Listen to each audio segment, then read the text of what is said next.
REED-BBS, BBS.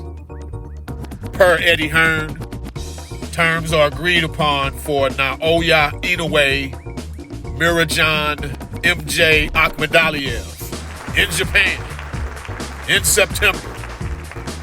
Again, a deal is being finalized for undisputed junior featherweight champion of the world, my dude, my bruh, my Tomodachi, NAOYA Inoue, to face MJ Akhmadaliev in September. This is according to Eddie Hearn, MJ's promoter. Eddie Hearn, he ain't one to mince words, and he hasn't as it pertains to Inoue, recently accusing him of ducking MJ and taking easy fights instead. MJ, of course, he's the WBA mandatory challenger, or as Eddie Hearn says, mandatory. MJ Akhmadaliev is the WBA mandatory challenger, but Inoue has instead faced TJ Doheny and Ye-Jun Kim, and he was supposed to face the IBF mandatory Sam Goodman. Goodman was a WBC and IBF, I believe, but I digress. Inoue now is scheduled to face Ramon Cardenas this Cinco de Mayo weekend, Sunday, May the 4th, to be exact, in Lost Wages, Nevada. And that opponent was originally slated to be David Picasso. Either way, in all of this, the WBA has threatened to strip Inoue if he doesn't face MJ. To which Eddie Hearn says, "We are finalizing terms for Akhmadaliev to fight Inoue in September. The upcoming fight with Cardenas can only be for undisputed if we allow it, because he's been ordered to fight Akhmadaliev for the title, and he'll be stripped if he doesn't. So we are working on a deal with Mr. Honda, whereby we will agree to wait again. But we will fight in Japan in September.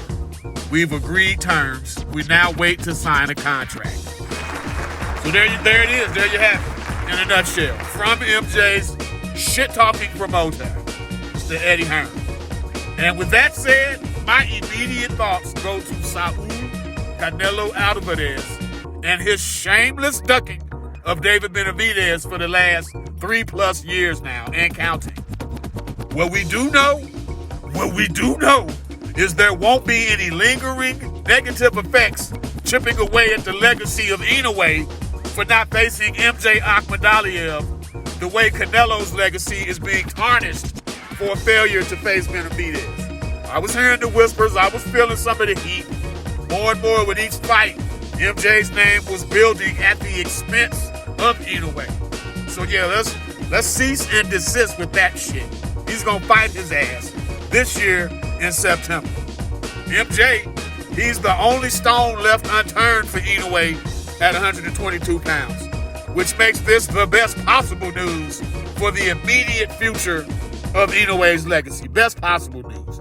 Yeah, MJ lost to Marlon Topolis, but that was a razor-thin L if you actually watched the fight. And watching it in real time, I was surprised MJ, the house fighter, the one promoted by Matchroom, the one promoted by Eddie Hearn, I was surprised MJ didn't get the benefit of a draw at the very least, if not a controversial decision, to retain his titles. But, whatever, shit happens. And a lot of fans wanted to bury MJ off that lone singular L. But he was the guy, man. He was the guy in the division before Inoue moved up. Cool Boy Steph had 2 belts. MJ had 2 belts, man. Unified super bantamweight champion. So you can't just bury MJ like that, like he's done nothing in the division, because he has. MJ, he was starting, like I said, to become a blemish on Inoue's pristine record. David Benavidez to Inoue's Canelo. So I'm ecstatic, man. I'm tickled pink to learn that from MJ's promoter, no less, that my dude, my bruh, my Tomodachi, NAOYA Inoue, will indeed clear up that remaining bit of unfinished business sitting over there in the corner at 122. Go on and clear that up before moving on up like George and Wheezy to 26. And or, let's not forget, and or jumping into a mega fight, the Super Bowl of Japan with fellow pound-for-pounder Junto Nakatani. I submitted a media credential request for the Cardenas fight. It's been a few years since I went to a fight live. Earl Spence, Mikey Garcia was the last one I applied for a credential for. Las Vegas fight, that was a while ago. Like Mosley Vargas way back in 06, I think. So this just might be the perfect occasion for me to step back in Vegas style. And if I don't attend, as always, there will be a NAOYA INOUE Ramon Cardenas live stream. REED-BBS, BBS. Blackbird Sugar, Bachelor's in Boxing Studies. Television! Fred Sanford of the Fisticards. When all is said and done, there's nothing left to say or do.